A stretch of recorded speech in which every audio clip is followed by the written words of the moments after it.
Happy Friday morning, everyone.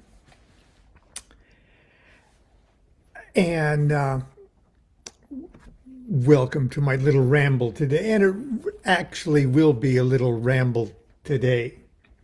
On my walk this morning for my morning coffee, my head was filled with all sorts of beautiful ideas and insights about things that I already knew, but I hadn't really put them in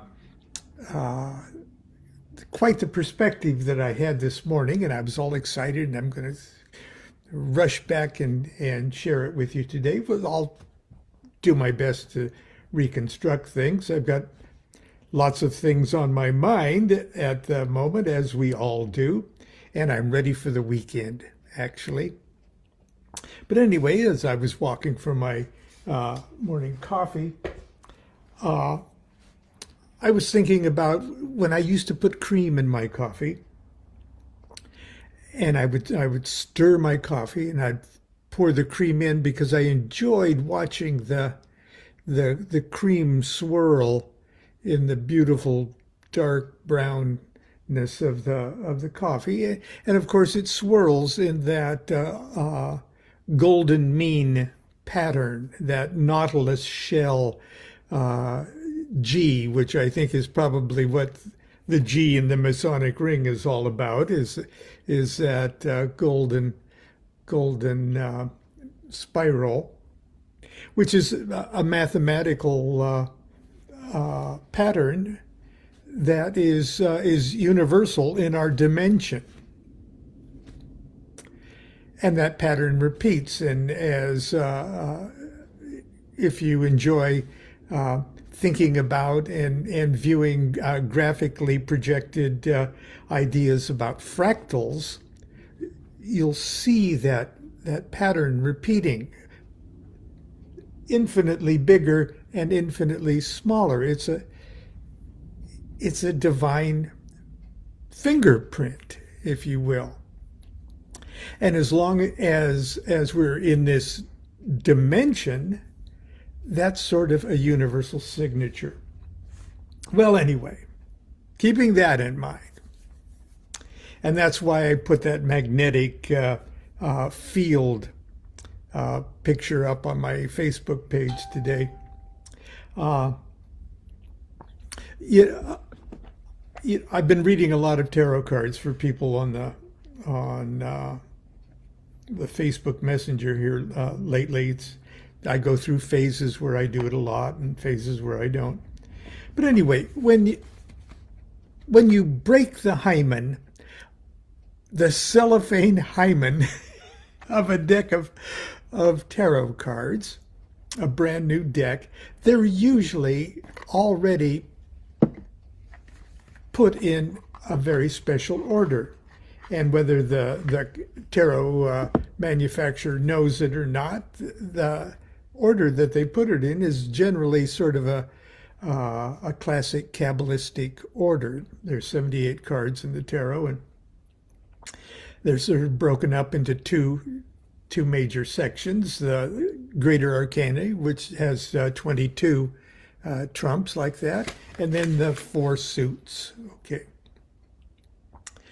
And it's been standardized like that, pretty much since the Tarot of Marseille. So when you get a deck of tarot cards, brand new, and you open them up, the perfection, the mathematical perfection, the unobstructed pattern of the universe is already there. It's perfect, okay? I don't really have them ordered like this at the moment. I just put the Fool at the front because that's... But anyway, that's my confession. Anyway, that's the universe operating flawlessly, perfectly. It's already working that way. We don't have to do anything. Okay. It's already working. The universe is already working perfectly. Does it feel like it's working perfectly for you? It doesn't feel like it's working perfectly for me, okay? But it is. And the reason that we don't see that it's operating perfectly is because we have defective powers of perception. Our camera of observation is not backed up enough to see a wide enough angle of our view of the universe to see that it's operating perfectly. We're hampered by our defective powers of perception. So we see the universe as a shuffled deck. The deck's still perfect, but we're looking at it in a very shuffled way. Well, that got me thinking. Okay. Fourth line in the Book of the Law is every number is infinite. There is no difference. So if we get anything out of this morning's little chat, it's just perhaps I'll give you a little something to think about, to start a chain reaction of thinking, which is basically what Kabbalah is all about. The practice of Kabbalistic thought, Kabbalistic meditation, is engaging in the thinking about stuff. You engage in the thinking about stuff so much that the real you, the real observer, rises above, eventually gets tired of it and rises above the bondage of the thinking process to obtain insight that's too cool to capture with your meat brain. And in Kabbalistic logic, that would be moving from the Ruach to the Neshama. Okay. So to cut to the chase,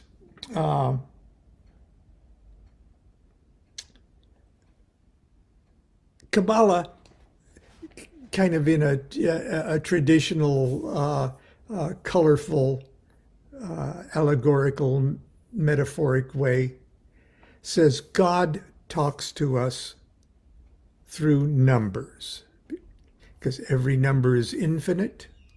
The only thing worth thinking about is infinite things. And in the imagery of the Kabbalah, God is constantly speaking to us through numbers. And it's easier to hear the language of the God within ourselves speaking to us if we turn those numbers into words. In the beginning, God said. It wasn't in the beginning God fashioned. In the beginning, God created heaven and earth and said, "Let there be light." Okay. He said it. Okay. Said it. So what language was he speaking? God said pig, and there was pig. God said light, and there was light, and it was good. Okay.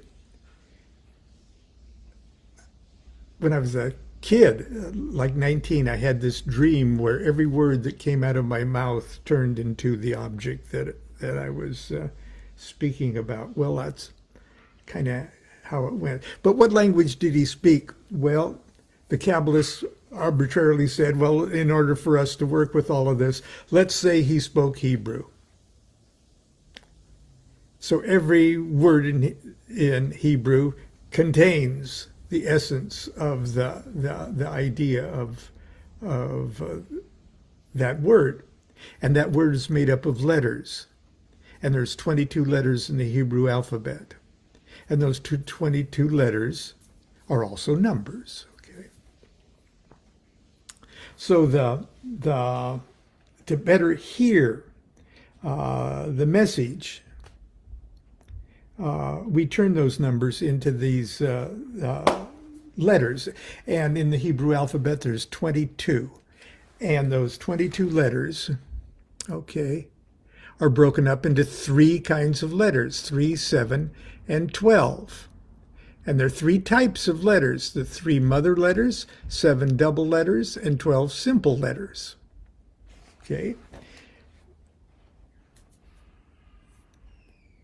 Those are big numbers now in Hebrew, okay? And the idea of those numbers, like that swirling pattern that repeats throughout the universe in this particular dimension, in the swirling coffee cup, golden mean, create these repeating patterns of 3, 7, and 12. They define our dimension that we're in, okay?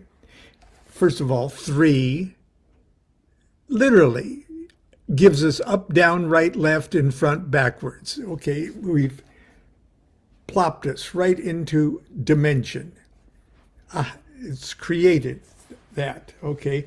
That's our 3. And our 7 is the extremes of left, right. The extremes, height, depth, north, south, east, and west. And from that 7, there gives us our 7. 6 extremes that were created by the 3 mothers, okay? So the center and the 6 sides, that gives us our 7. Those,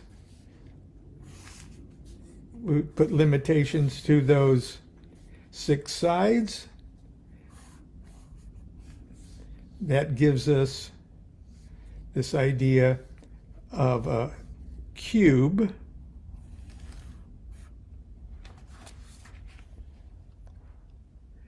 And that cube has 12 oblique angles or edges to that cube. There's no denying 3, 7, and 12 created the universe that we're in, or the dimension that we're in. I'm not saying there's not a million other dimensions. Not only that, I'm not even saying that these particular numbers are the be-all and end-all of everything. Every number is infinite. We can fart around with every number until we get so tired of farting around we rise above. Okay. Be that as it may, those are the 22 letters of the Hebrew alphabet, and the 3, 7s, and 12s. Now, I'm sure most of you already know this, and you're tired of hearing the same old 3, 7, 12 lecture. But the point I wanted to get across with you today is, with those 3, 7, and 12, with those particular numbers that define our universe, that we're walking around buzzing in a very primal, fundamental way, buzzing with the 3, 7, 12 trip. That is the swirl that we're currently in. And there's nothing we can do to not be constantly cooperating with that primal pattern. And it's most easily kind of seen in the tarot itself. Now, was the tarot invented by Kabbalistic adepts and holy people? And, you know, it wasn't. But does that mean it's not holy? Does that mean it's not sacred? Does that mean no? Okay. Tarot, as far as we can know with our meat brains and our empirical history, tarot originated as two card games. One with a deck of cards similar, almost identical to modern playing cards, the 52 cards. Okay, that was a game popular in the Middle East called Mamluk, and who knows? They paint a romantic. Gypsies brought it, nomadic. The Knights Templar brought it. Who cares? It was a card game. Okay, had 4 suits, 10 pips, and 3 court cards, like a sultan and a wazir and an emir or something. Just like a modern deck of playing cards. Then there was this wonderful, wild game of the aristocracy in Northern Europe or in Northern Italy called, and I'm getting probably the pronunciation wrong, but it's Taruki. And it was a game similar to bridge. Okay, and it had lots of cards. It had, I don't know, Bob Place would tell you how many cards primitive Taruki decks are, and they weren't primitive. You had to be a pretty damn rich family to afford an artist to literally gold trim all of these characters that represented a triumphal parade, like a Roman triumph parade. That's where the word trump comes from. A triumphal parade of ancient gods and goddesses, and principles, faith, hope, charity, courage, modern characters, the Pope, the Emperor, the Empress, the jester in the court, concepts like the Pope and the devil, and each of those characters, lots of them. There weren't 22. There are more than 22, lots more than 22. They each had their place in the parade. Okay. And so when you shuffled the cards and played with your other aristocratic friends, one card was either before or after appeared in the parade. Okay, it's just like sort of like modern bridge. One card has a bigger value than another, and you strategically play and take turns laying the cards down. My card beat your card, or triumphed your card, or trumped your card. So, somewhere along the line, when this Taruki deck became popular. Now remember, it was only aristocracy playing it in their snooty things, sipping anise.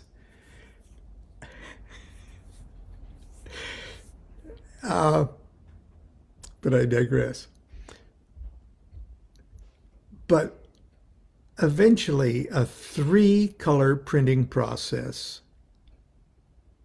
was developed whereby these Taruki cards could be mass produced. And this is the point I'm trying to... I came across this morning on my coffee walk. They became mass produced. And so everybody in Europe could have an inexpensive deck of Taruki cards themselves. And it changed the consciousness of the West. It was the equivalent of television. They could enjoy it. They could think about other things. They broke out of their dark ages, colorless drudgery. They were stimulated by the thoughts of the devil. They were stimulated by the thoughts of the Pope and all of this, okay? It changed human consciousness. And when human consciousness changes, so does everything else. I talk a lot about when human consciousness finally generally accepted the fact that the sun stays on all the time rather than going up and going down. Once human consciousness expanded to that point, an age changed, the magical age changed. That's the whole thing we were talking about last month.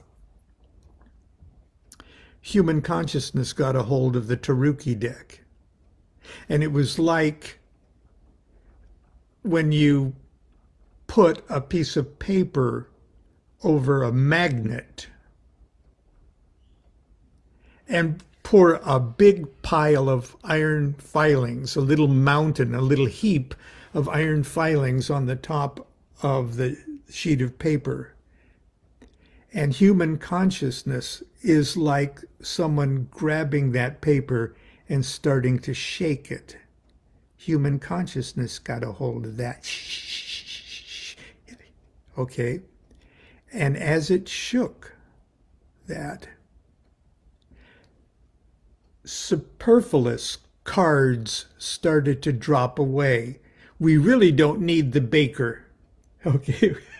We really don't need the candlestick maker, okay? But we do need that Pope. Oh, and we do need that Emperor. And we do need that devil, okay? Human consciousness got a hold of that and started to shake it until it got to the absolute most comfortable pattern. 3, 7, and 12. Just like the lines of force are revealed when you shake the paper with the iron filings. They're revealed in the pattern that you'd see. That pattern, that magnetic field pattern, is 3, 7, and 12. And when they dropped, human consciousness finally got to the point where they said, no, we stop at these. Okay, we got 3 primitive elements, we got 7 planets, we've got 12 zodiac signs, and they all fit quite nicely with these cards. Same thing happened almost in a little opposite way with that game of Mamluk, which everybody had a deck of Mamluk cards. And eventually, and here comes the gypsy connection. Well, the gypsies could read fortunes out of anything. They could just pick up an old bone of some kind, but they had these cards, and they were fortune telling with the cards. Okay, they had Mamluk decks. They had Taruki decks, and eventually, those cards all got lost. Okay, but the Mamluk deck, there was something that just wasn't right with the shaking of human consciousness. Human consciousness had to knock an iron filing. Something wasn't quite right. There should be 4 court cards per suit. Is there not mother, father, son, daughter? It's sort of like, oh, we're missing something. So the Mamluk deck, after human consciousness started shaking that, said, no, it's going to feel better if we add a 4th trump or 4th court card to it. So that's my point. That's why I put the magnetic force or field image up on my page this morning. But the point I would like you to remember as we think about this is the thing that changed it, the things that made a snapshot of that universal pattern of our dimension is the fact that human consciousness got a hold of it. And that's what turned those 2 card games into the Kabbalistic masterpiece and divinatory tool and meditational tool. That's the tarot. So that's where I'm going to stop today. And let's start our weekend. Take the rest of the day off. Tell your boss stuff. Thanks for the job. Okay. Anyway, until tomorrow for Saturday morning cartoons, continue to be good to yourself and be good to each other. Do what thou wilt shall be the whole of the law. Love is the law, love under will.